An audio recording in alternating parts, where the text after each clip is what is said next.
Little boy takes photo of mom, she's lying face down on the floor. Corrigan couldn't focus. But with her son begging for her attention, she mustered up every piece of her strength to smile and play along. They were playing with Lego and toy figurines. Still, her eyelids grew heavy, her breath shallow, she couldn't hold on. Just for a little while, she thought.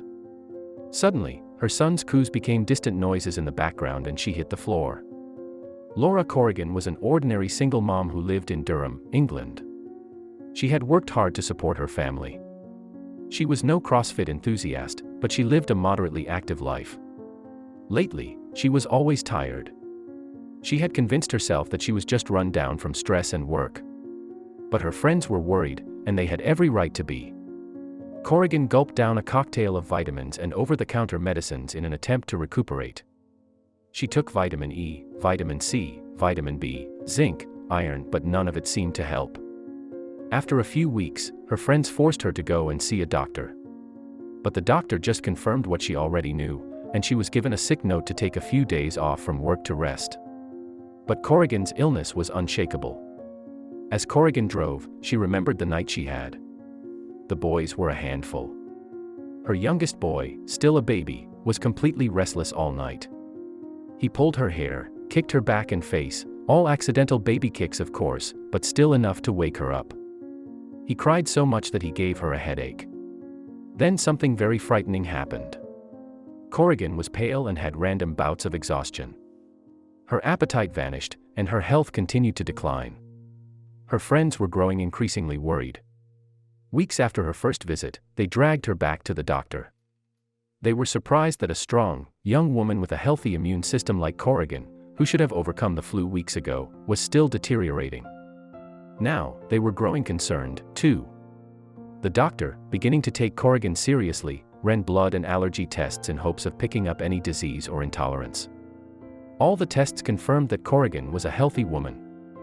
They didn't have a diagnosis, but they decided to try an elimination approach, so Corrigan was put on several different antibiotics. Her doctor had hoped that Corrigan's reaction to the medications would give her an insight into her ailment, but instead, the opposite happened. Corrigan started to feel worse instead of better. She had body aches and could barely keep her eyes open. Then the mystery illness started to take a toll on her mental health. Her friends and family members started to worry. Maybe the illness was all in her head. But no, Corrigan knew her body and she knew something wasn't right. Her friends witnessed her deterioration firsthand, and they also knew in their hearts that something just wasn't right. Corrigan, determined to get to the bottom of her illness, searched for her symptoms online.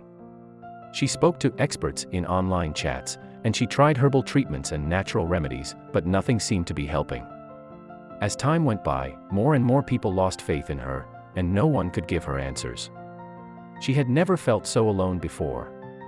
Maybe it really was just all in her head. Finally deciding to get a second opinion, it took a few weeks for Corrigan to get her results from the tests back. And when the doctor called, she asked her to rather come in, she would prefer to speak with her in person about her test results. When she left the doctor's office, she couldn't breathe. Suddenly, an intense wave of tiredness washed over her and she felt almost paralyzed. With her working day nearly finished, she tried to ignore what the doctor had told her and distracted herself with thoughts of the boys. She wondered what they might want to do for the evening. The distraction was working, she began to feel normal again. But not for long. Back in the car once more, Corrigan was looking forward to being at home. She missed her boys and needed their lightheartedness to erase this weird day she's been having. She arrived at a crossroads and made the turn towards home. She was halfway there when it happened again. The intense wave of tiredness. Except this time, she felt dizzy. Then something else happened and she lunged for the brakes. She managed to pull her car over safely and gave in to the pain. Everything hurt. She gave herself a few more moments, waiting for it to pass. When it finally did, she started towards home once more. Arriving home, she welcomed her boys into her arms with a big smile and hug. She asked if they were hungry and made dinner. But there was only one thing on her mind. She needed to think and she didn't want to panic the boys, so she decided to go for a family coastal walk. This was one of her favorite things to do. Being with her boys and by the sea, the worries about her health faded and she began to think more calmly. She was going to spend the rest of the evening with her little men and look for advice tomorrow. Little did she know, it wasn't going to go as planned. Refreshed and revitalized, Corrigan and her boys arrived back home. Finally, some time to relax, she thought. But as soon as she sat down on the sofa, the boys got out the Lego set. They weren't done playing yet, and they definitely weren't finished spending time with Mom. Sighing lovingly, she got down on her knees and began to play.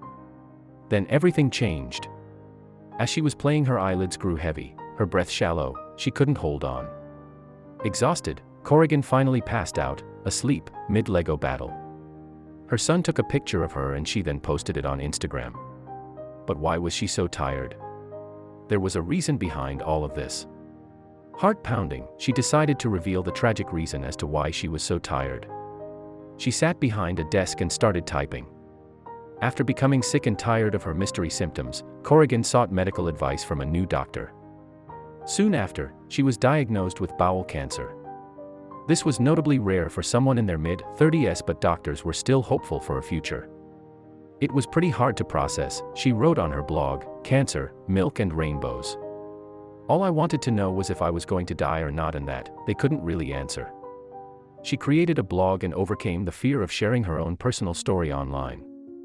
Corrigan explains how social media was a great form of therapeutic release and support for her. "It has helped me, both writing thoughts and feelings down and connecting with others," she explained. But Corrigan had her own idea of help in mind. As well as being a member of multiple different societies, Corrigan gave back to her cancer community by raising money for Bowel Cancer UK. As a keen kayaker and wild swimmer, she completed a 1-mile swim despite being seriously ill at the time. She was never happier than when she was near the ocean and surrounded by nature. It wasn't long until Corrigan was going for chemoradiotherapy on a daily basis. And it was around that time that she began to notice the effect her illness was having on her children. She had to stop breastfeeding her youngest son, Finn. Feeling emotional, she sought solace from her blog writing. "This has been the hardest part of my journey so far, certainly harder than hearing the diagnosis. He, on the other hand, after just 2 weeks, is coping amazingly well," she revealed.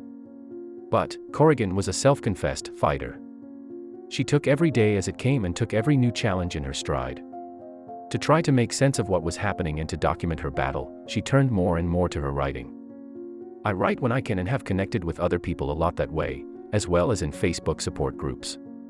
Almost 1 year on from her original diagnosis, Corrigan continues to fight her illness.